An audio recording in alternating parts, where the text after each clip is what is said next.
Vamos ya con la primera ponencia, en este caso por Juan Francisco Jordán Montés, doctor en Historia Antigua y Arqueología. Gracias por estar con nosotros. Pero para conocer un poquito más a la primera persona que va a explicarnos y va a hablar esta mañana en este congreso, lo que vamos a hacer va a ser que Maxi nos lo presente y de esta manera podamos conocerlo un poquito mejor. Y justo después pues comienza la ponencia a manos de este doctor en Historia Antigua y Arqueología, Juan Francisco Jordán Montés. Maxi, cuando quieras. Comienza ahora sí la primera ponencia de la mañana. Bien, buenos días otra vez. Me ha tocado presentar a Juan Francisco Jordán Montés. Es doctor en Arqueología, es un humanista de acción y devoción, como lo demuestran sus dos licenciaturas cursadas en la Universidad de Murcia. Una de ellas, Historia Antigua y Arqueología, 1961, y la otra en Geografía, 1985. Doctor en Historia Antigua y Arqueología en 1990, en la misma universidad donde se formó y donde fue premio extraordinario en las pruebas de grado de licenciado en 1983. Ha colaborado como profesor asociado de Historia Antigua en la Facultad de Letras, de la mano de su profesor y amigo Antonino González Blanco. También ha colaborado con la Universidad Católica San Antonio de Murcia en temas de antropología, donde fue profesor asociado. Vinculado a la enseñanza secundaria en las materias de Geografía e Historia desde el curso 1984-85 hasta su jubilación, obteniendo la cátedra de enseñanza secundaria en 2022. Es miembro de número del Instituto de Estudios Albacetenses Infante Don Juan Manuel desde 1993.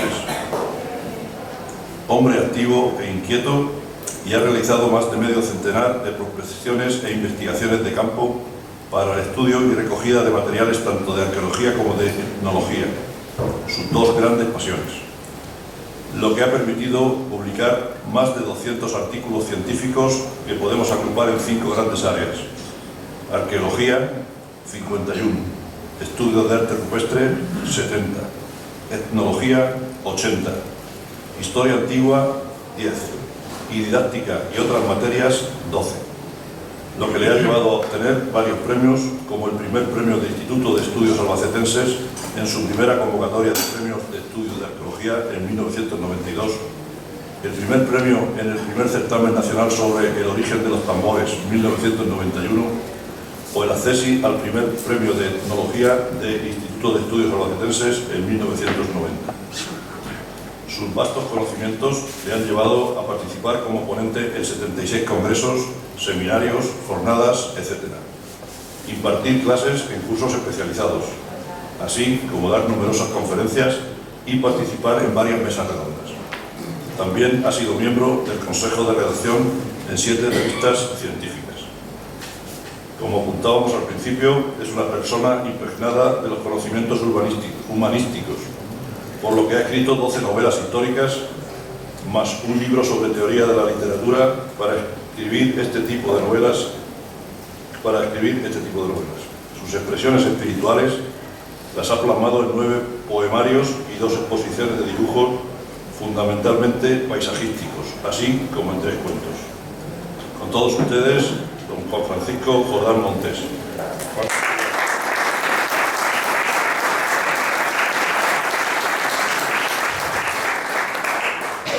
Buenos días a todos y a todas, y muchísimas gracias, Maximiliano y compañía, por poder participar en este primer congreso de Armaos, que es un evento, es una genial idea, entre otras cosas porque ya los tamborileros llevaban muchos años reuniéndose anualmente en distintas localidades de España, y por qué no los Armaos.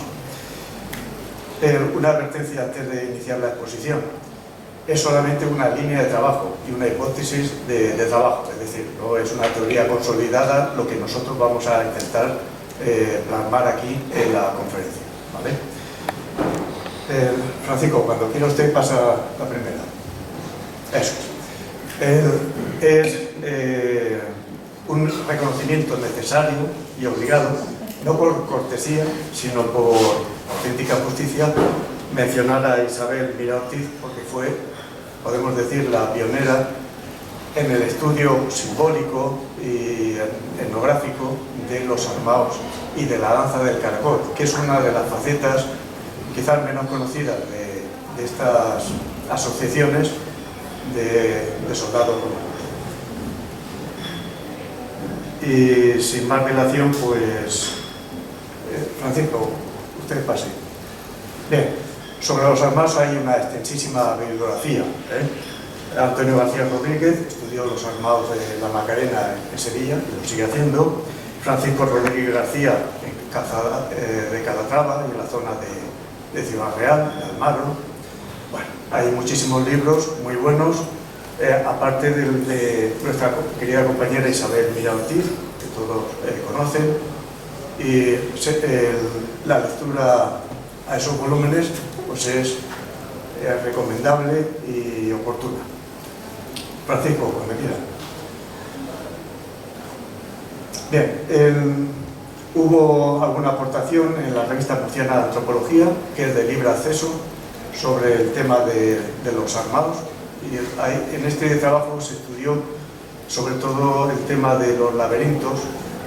Saben que en las catedrales francesas hay una serie de laberintos trazados en los pavimentos con mármoles y son caminos iniciáticos de los fieles, que es una forma también de peregrinar a Tierra Santa. Bueno, de esto hablaremos después. Adelante, Francisco. Sí, pasa usted. Bien, en Semana Santa, y es necesario hacer este preludio, en Semana Santa los fieles pueden participar de muy diversas maneras. Una de ellas es simplemente como fieles, como devotos, y como espectadores. ¿Por qué? Porque es una manera de acompañar a la divinidad, sobre todo en su dolor. Y es una forma de compartir la angustia tanto de la Virgen como de Cristo. Eso es Francisco. Bien, esta es una imagen de fieles devotos, creo que es una imagen de Sevilla. Bien, se puede participar también como nazarenos. Pasa usted, es esta, ¿verdad? Nazarenos. Muy bien. ¿Qué significado tiene? Es un duelo público, pero a la vez anónimo, porque el capuz evita, digamos, el protagonismo. En ocasiones en las procesiones de Semana Santa se censura a los que no van con el capuz, porque se entiende que es un acto de penitencia individual, pero en la intimidad. De hecho, los nazarenos, pero también los postaleros y banceros, que sería la siguiente imagen, actúan en realidad como cireneos que acompañan a Cristo camino del Calvario. Una manera singular de participar en Semana Santa es la de los tamborileros. Cuando quiera, Francisco. Bien, estos tamborileros han sido también muy ampliamente estudiados. En realidad son mistais de la Semana Santa. Mistais se refiere en antropología y en la historia de las religiones a iniciados en el drama sacro de la pasión. Otros autores han hablado de que los tamborileros tienen un origen bastante antiguo, aunque no esté documentado por las fuentes escritas, pero hay algo en común en el mundo mediterráneo nuestro, y es el carácter apotropaico, protector del sonido en las culturas del Próximo Oriente y del Mediterráneo. En Grecia estaban los curetes, que eran una especie de soldados armados que hacían mucho ruido, entrechocando escudos y armas para proteger los bajidos del niño Zeus cuando acababa de nacer y protegerle de su padre Cronos para que no se lo comiera. Y luego también los coribantes, que era una escuadra de soldados que provocaban mucho ruido también con sus armas y que escoltaban a la diosa Cibeles. Es decir, que el ruido que generan los tamborileros españoles en Semana Santa seguramente es muy antiguo desde el punto de vista antropológico. La manera de hacer ruido significa una forma de proteger a la divinidad, sobre todo cuando es vulnerable, en el nacimiento o en el descenso a los infiernos. Otros autores han hablado de que los tamborileros representan las fuerzas telúricas, el terremoto que se produce a la muerte de Cristo, que pueden ser representaciones de las fuerzas oscuras del mundo subterráneo, fuerzas demoníacas, o incluso, en una interpretación más amable, son heraldos de la primavera, anunciadores de la resurrección. Hay incluso investigadores que han tratado el tema de los tamborileros y que hablan incluso de cierto carácter chamánico, porque entran en éxtasis a través del sonido. Si ustedes van a Mula, Moratalla, Lleno, Tobarra y se sumergen en esa expresión del tabalear continuo durante horas y horas, acaban realmente, parece un océano de bramidos. Y hay gente que, mezclando el sonido con el alcohol, entran realmente en la broma. Sí, veo que me entienden.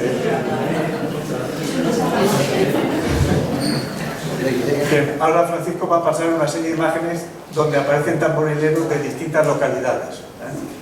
Es muy bonito el tema del color, de la indumentaria.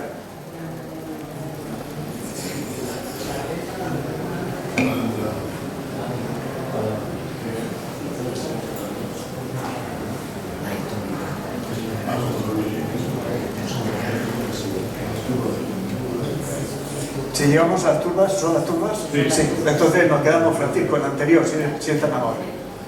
Vale, bueno. Las turbas es una interesante variante del tamborilero, pero tiene el son de Cuenca y han sido ampliamente estudiadas. Ahí tiene una selección de libros bien documentados. ¿Por qué decimos que es una variante interesante? Porque es una escenificación de las burlas que recibe Cristo camino del Calvario, o cuando está incluso en la misma cruz. Cuando los judíos se burlan de él y dicen, pues baja de la cruz, si Dios es tu Padre, di que venga por ti, o que te ayude Elías. Bien. Aparte, estos tamborileros hacen unos gestos en mitad obscenos, mitad burlescos, que es cruzar los palillos de sus tambores de esta guisa, así, diciéndole, vas a ser crucificado. Eso es lo que llaman en Cuenca los turcos las clarinas, con los clarinetes, y las palillas. Y aparte entorpecen el avance de la procesión. Es todo ritualizado, naturalmente.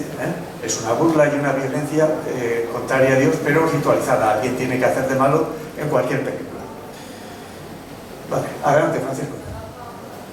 Luego están los nazarenos de la broma. Bien. Esto, en principio, solo lo hemos encontrado en Medellín, Mula y Moratalla. Son personajes necesarios que invierten el orden. Es decir, del dolor cósmico se pasa a la burla cómica. Porque en cualquier funeral, esto está bien estudiado en antropología en el mundo europeo, o en cualquier ceremonia luctuosa de entierros o de lo que sea, siempre es bueno aliviar la angustia, aliviar el dolor. Y se pasa de lo cósmico a lo cómico. Y el duelo se transforma en algo lúdico momentáneamente. Bien, pues este es el papel de estos nazarenos de la broma, que hacían gamberradas o hacían cosas absolutamente absurdas durante Semana Santa. Incluso su indumentaria lo revela así. Otros autores han dicho, no, esto es una rebeldía social contra los poderes fácticos. Bien, de acuerdo. O incluso anuncian el carnaval. Perfecto. Teorías hay muchas. La siguiente, Francisco, por favor. Bueno, hay un artículo también en la revista Murciana Antropología. Podemos pasar. Bien, luego está el tema de los picaos y los empalados, que cumplen promesas personales, pero también, ojo, promesas de la familia a la que pertenecen, o de la comunidad o del pueblo al que están adscritos. Vale, hay 3 imágenes sobre estos empalados. Pasamos. Unos en La Rioja y otros en Extremadura. Se puede participar también, la siguiente, Francisco, en un entierro de San Genarín, en León. Es una parodia burlesca de la Semana Santa, de las procesiones y de la Última Cena. Aparentemente no tiene mucha antigüedad, pero es un tema sugerente para su estudio. Se puede intervenir también, pasamos a la siguiente. Francisco, cuando gracias. El entierro generarín ha sido también ampliamente estudiado desde hace muchos años y hay una extensa bibliografía. Adelante, Francisco. Se puede intervenir como demonio, como muertes, es admonición y advertencia a los fieles que están contempladas las procesiones. Ojo, que hay que hacer penitencia, que estamos en tiempo de cuaresma, etcétera, etcétera. Adelante. Se puede participar como las danzas de la muerte en Gerona, adelante, o quemando al pobre Judas.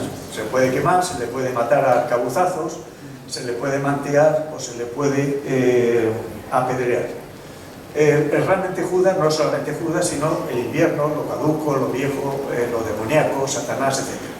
Pues era una actividad más dentro de la Semana Santa. Adelante. Aparte del aspecto festivo, se puede actuar como actor religioso. Es una especie de, digamos, de catequesis, donde se participa en muchos dramas litúrgicos.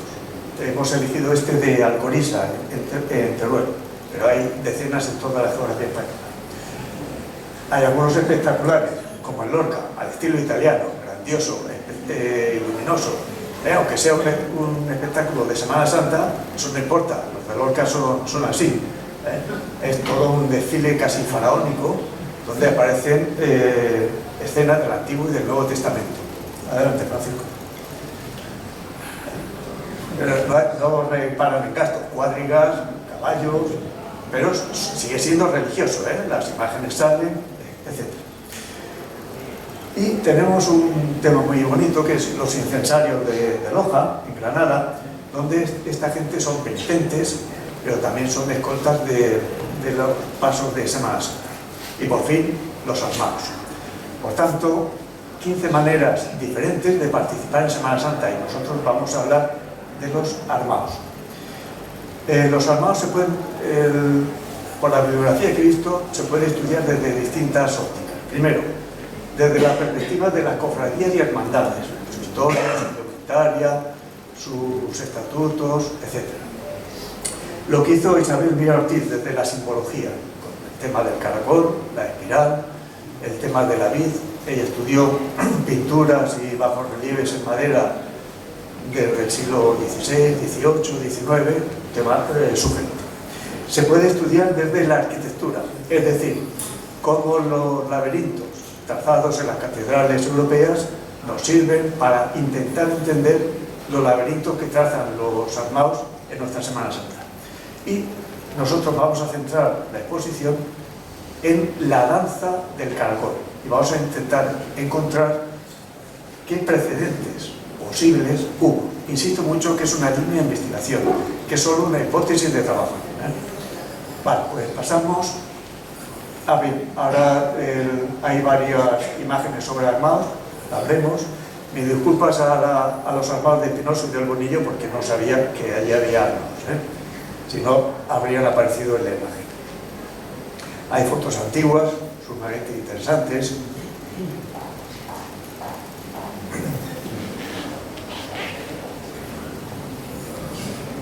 Estos son de Jumilla.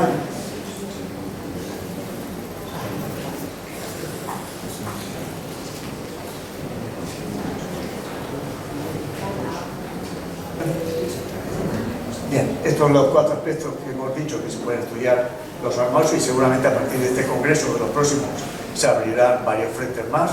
Adelante, Francisco. Vale, y ahora pásate varias porque se habla de laberintos y no da tiempo a más. Pásate varias, por favor. Estos son investigadores que han tratado el tema del laberinto. Vale. Bien, aquí, lo dejamos acá. Bien, en el mundo antiguo, y ya nos vamos a la Grecia clásica, hay una danza sumamente interesante, que es la danza Geramos, la danza de la grulla, que de alguna forma establece el héroe Teseo, todo pura mitología, pero esa danza se practicaba en Grecia. Y uno de los historiadores que nos hablan de ella es Plutarco, en sus famosas vidas paralelas. en el capítulo 21 del libro de Teseo. Plutarco del siglo I después de Cristo. ¿Qué nos cuenta Plutarco? Él dice, cuando Teseo salió del Minotauro y rescató a los 7 chicos jóvenes y a las 7 chicas jóvenes del laberinto y de ser devorados por el Minotauro, cuando llega a la isla de Delos, dedicada al dios Apolo, emprende una danza de agradecimiento, de felicidad, de celebración. Y esa danza, curiosamente, según Plutarco, consistía en hacer círculos y en hacer espirales. Y concluía con una serie de combates rituales entre los chicos. No se mataban, era una especie de una ofrenda virtual de sangre al dios Apolo, porque habían salido indemnes del laberinto y de una muerte segura. Pasa a la siguiente, por favor.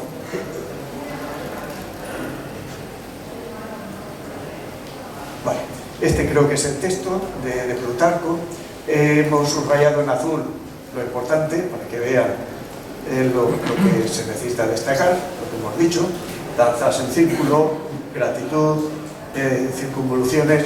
Es como decir, hemos salido del laberinto, por tanto nuestra danza es también un laberinto. Vale, pasamos a la siguiente.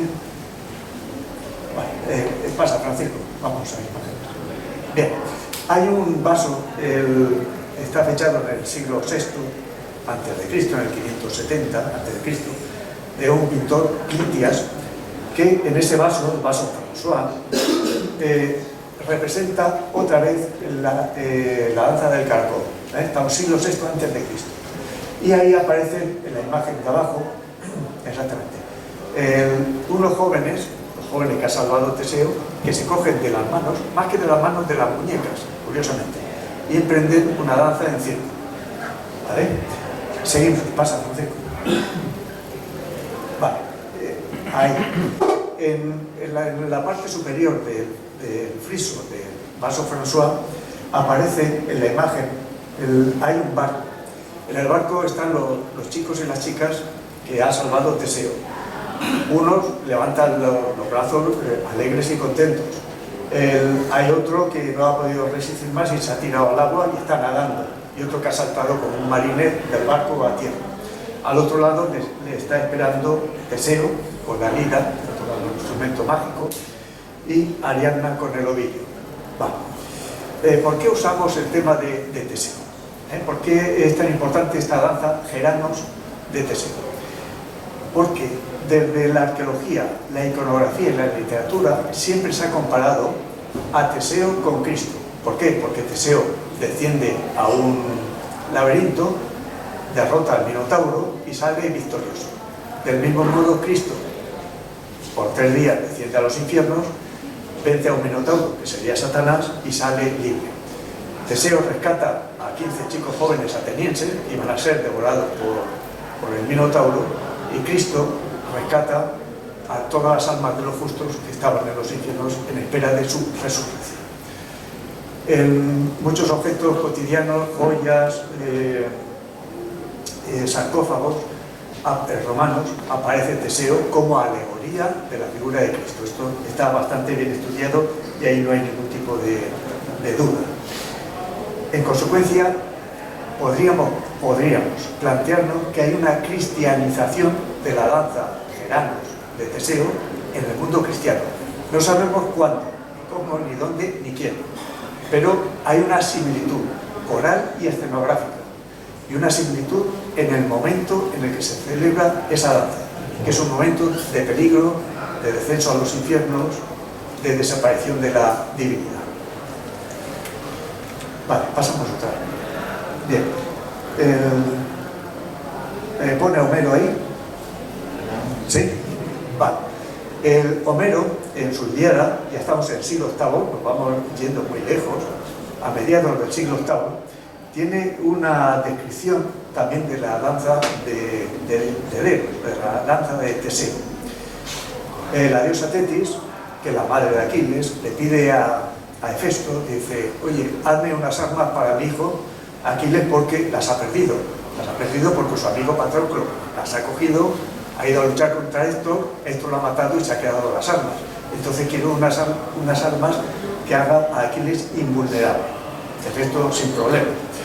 Y una de las armas que fabrica Festo es el escudo de Aquiles, donde hay una serie de imágenes en las que se recoge la danza de Teseo. Pasamos otra. Este es el escudo de Aquiles, no existe, es simplemente unos investigadores alemanes han reconstruido a través del texto de Homero cómo pudo ser esas escenas cinceladas a lo largo del libro. Y en la parte inferior izquierda aparece de nuevo la danza de Teseo. Pasamos otra vez, Francisco. Ahí la tienen ustedes. Otra vez los jóvenes cogidos de las manos, danzando en círculo, y con dos personajes que hacen de saltimbanquis, de acróbatas, y que intervienen también en la escena. Vale, pasamos otra vez. Bueno, todo lo que sea texto lo saltamos, Francisco, y llegamos, pasamos Etruria, pasa eso, sí. Es que si no, no va a dar tiempo a exponerlo. A ver, pasa. Te voy a marear mucho, Francisco. Pasa. Vale. Vale. Lo dejamos aquí. Esto no sé lo que pone, pero... Ah, vale. Perfecto, ya se lo hace. En Roma, la danza de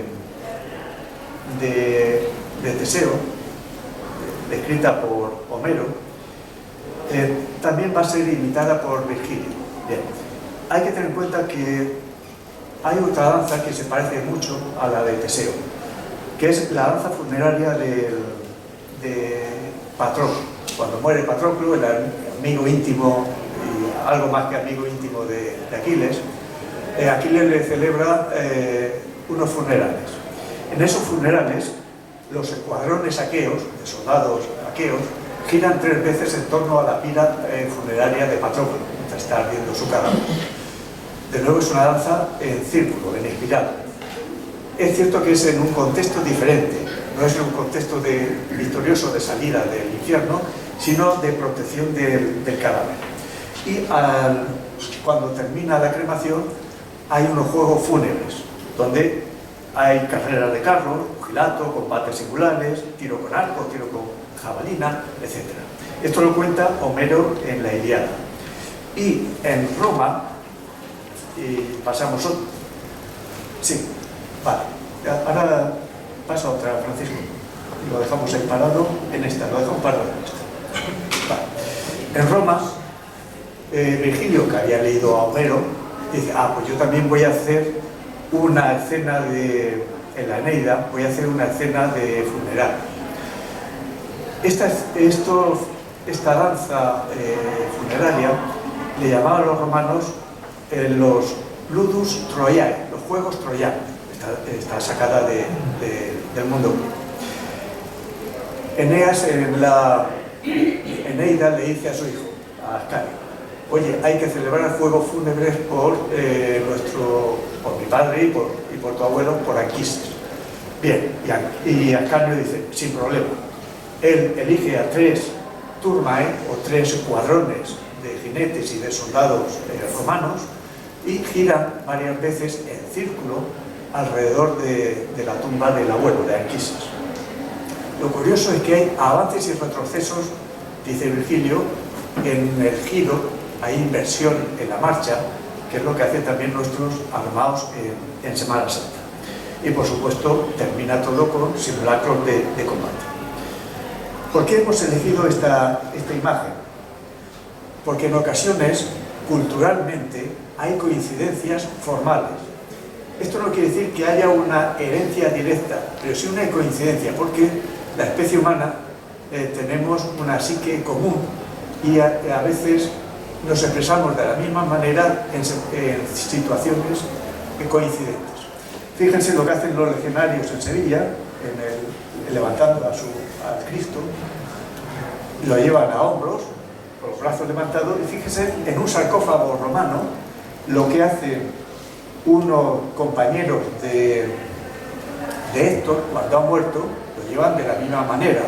es una especie de exaltación del héroe. Bueno, esto no es una divinidad, pero viene a ser prácticamente un semidios. Insisto, hay semejanzas formales, porque solemos expresarnos de la misma manera, igual que reímos, lloramos, lamentamos, y hay gestos realmente comunes en toda nuestra especie. Vale, pasamos. Pone Sila ahí, ¿verdad? Sí. Vale, perfecto. Javier Arce, que ha sido y es uno de los mejores historiadores del mundo antiguo en España, estudió con mucho detalle lo que se llamaba los funos públicos, los funerales de Estado en el Imperio Romano o en el final de la República. Y él estudió minuciosamente los funerales que se celebran por la muerte del tirano Sila. Muere hacia el año 78 a.C. Primero hay una traslatio, se traslada el cadáver de su villa personal a Roma, una procesión triunfal donde ya intervienen los legionarios y las tropas suyas que le son muy leales. Luego hay una conclamatio, es decir, se pronuncia el nombre de Sila por 3 veces para testificar que ha muerto, y esto ante el Senado, ante el ejército y ante el pueblo. Hay un traslado de la curia al foro. La curia sería el sitio donde se reúne el Senado, y ahí se pronuncia la laudatio, digamos, el discurso fúnebre en alabanza del dictador. Luego la crematio, a la hora nona, a la misma hora que muere Cristo.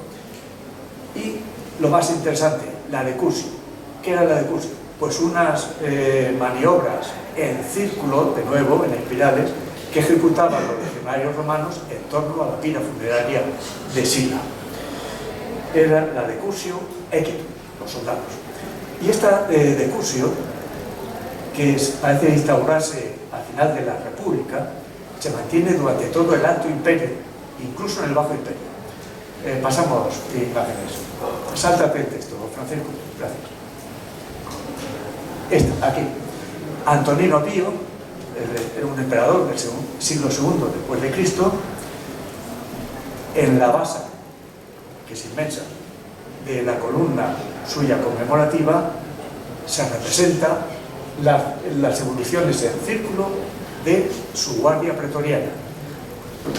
Tanto los jinetes como los soldados de a pie, los legionarios de a pie, están tañendo instrumentos y están girando en círculo. Pasamos a la siguiente. Bueno, estos son varias imágenes de la base, para que se haga una idea del tamaño del personal que tiene. Vale. Los hermosos lanzan. ¿Perdón? Los hermosos lanzan acá son una herencia de... Sí, lo tenemos ahí interrelación. Es decir, ¿es posible que el mundo cristiano adoptara la decursio romana como motivo digno de ser llevado a las procesiones de Semana Santa? Bueno, pasamos. Estos legionarios romanos antiguos usaban en esas decursio una serie de instrumentos, el litus, el cornu, etc. Nuestros legionarios, nuestros armados llevan también sus tambores, una serie de instrumentos. Vale, pasamos. Bueno, y ahora planteamos lo siguiente. El Imperio Romano, a partir del siglo III o siglo IV, prácticamente está cristianizado, ya en el V por completo.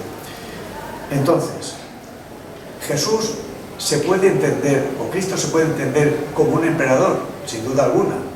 De hecho, en el Apocalipsis y en la primera carta de Timoteo de San Pablo, se le menciona como Rey de Reyes. Y hay una escena preciosa en los Evangelios, en Mateo 26, 50-53, cuando Pedro le acaba de arrancar una oreja a un servidor de Caifás, y Cristo le dice: ¿qué haces? ¿No sabes que mi Padre me puede enviar 12 legiones de ángeles ahora mismo si yo quisiera? Es decir, tenemos ya dos alusiones literarias bien constatadas en las que Cristo se presenta realmente como un soberano temporal, potencialmente lo puede hacer.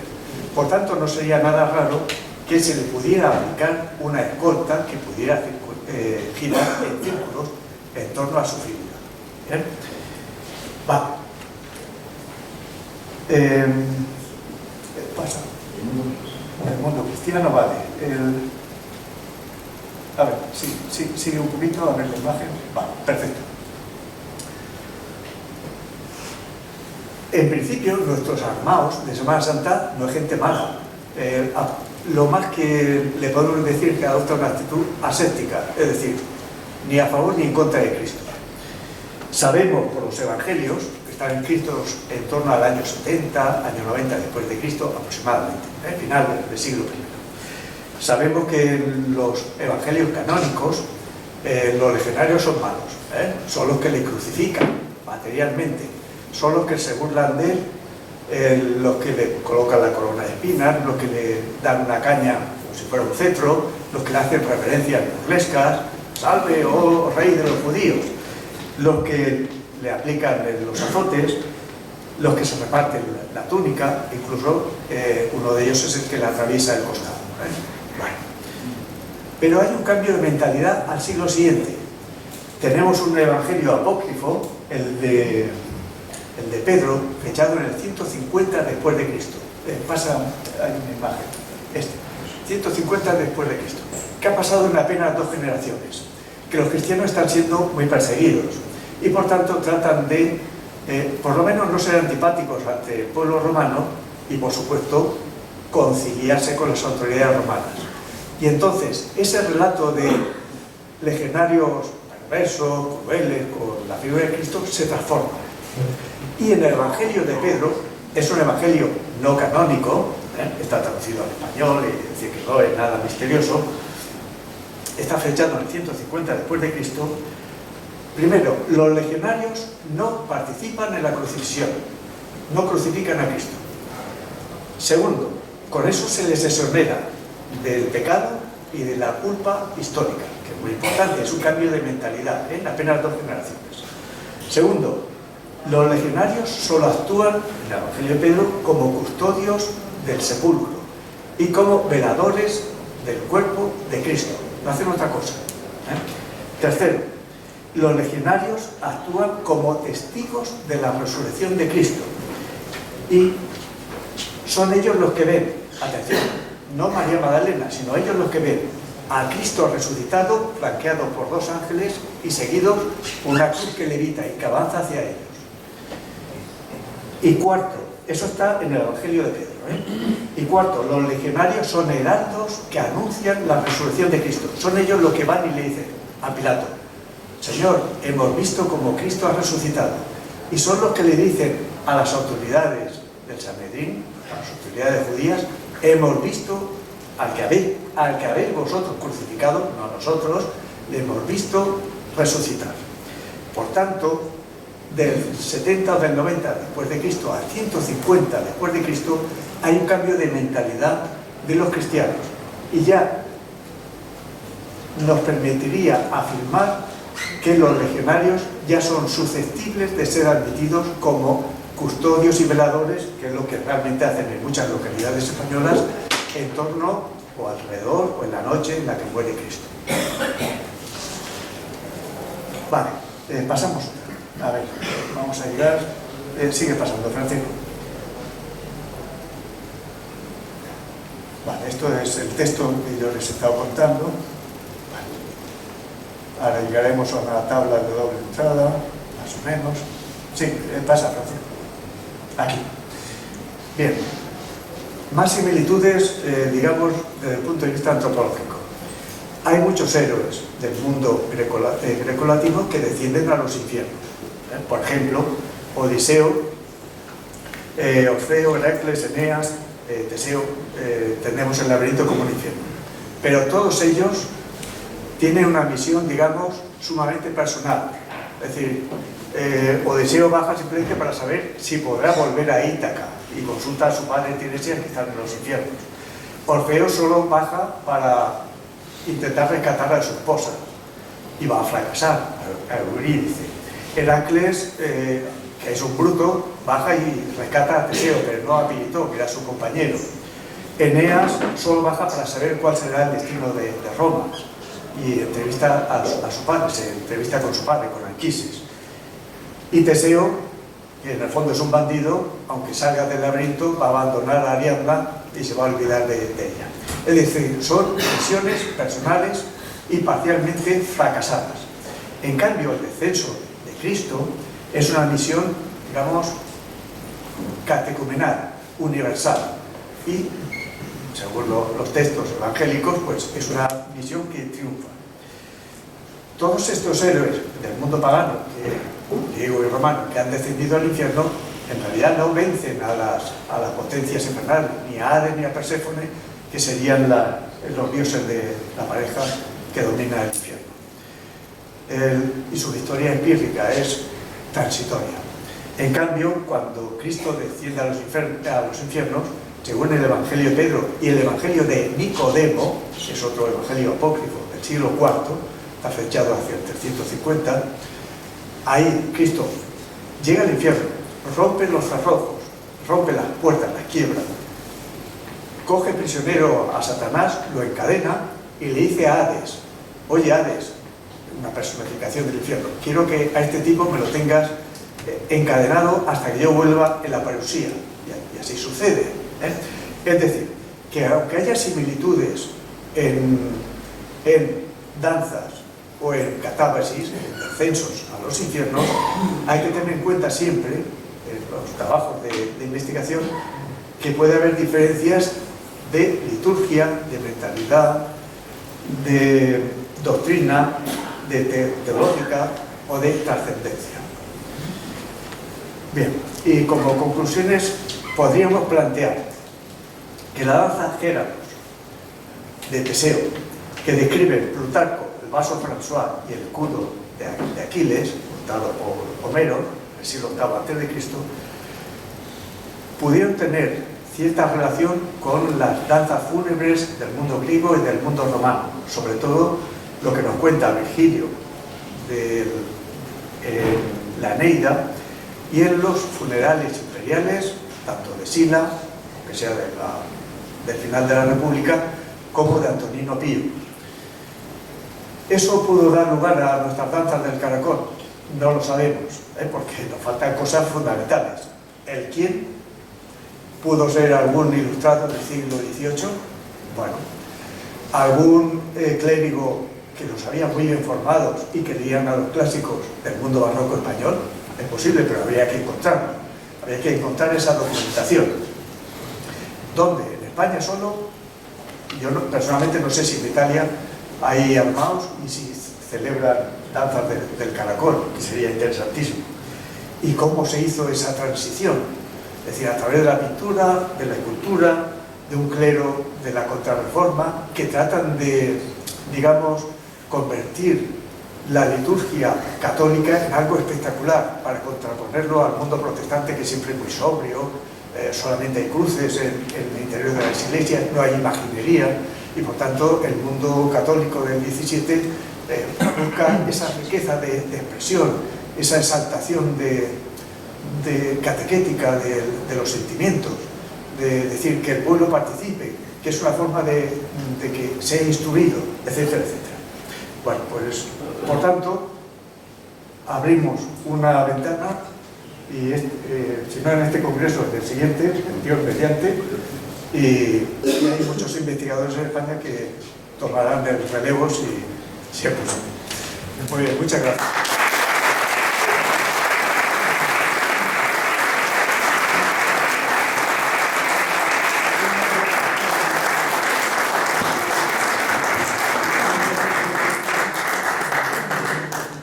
Bueno, muchísimas gracias a los dos. Masi, sí, claro. Me doy cuenta que tiene más enjundia de lo que parece el tema del caracol, la danza del caracol. Eso es muy importante. Y nosotros, por lo menos yo, que lo hago de forma rutinaria, pero de aquí en adelante estoy seguro que cuando lo vuelva a hacer tendré muy presente esta noche. Muchas gracias. A vosotros.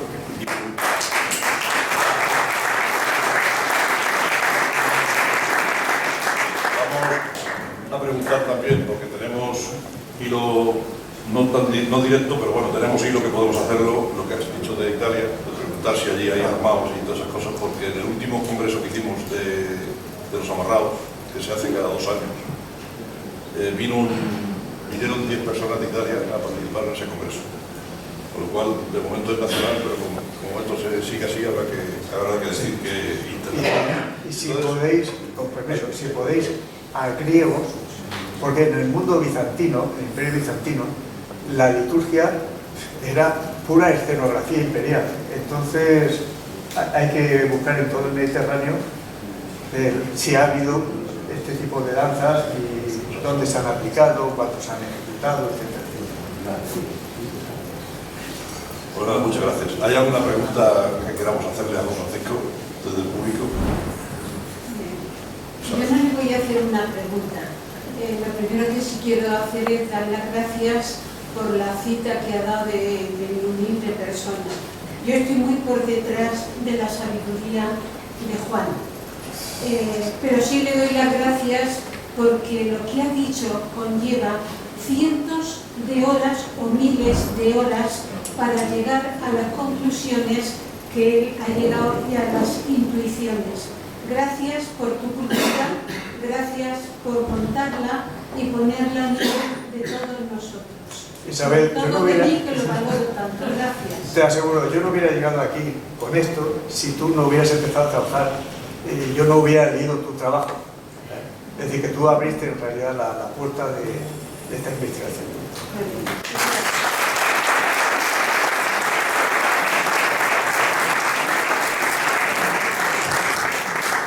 Bueno, muchas gracias. Vamos con la siguiente ponencia. Ah, tenemos un regalo. Ah, vale, genial. Bueno, pues va a entregar Maxi este obsequio por haber realizado esta ponencia.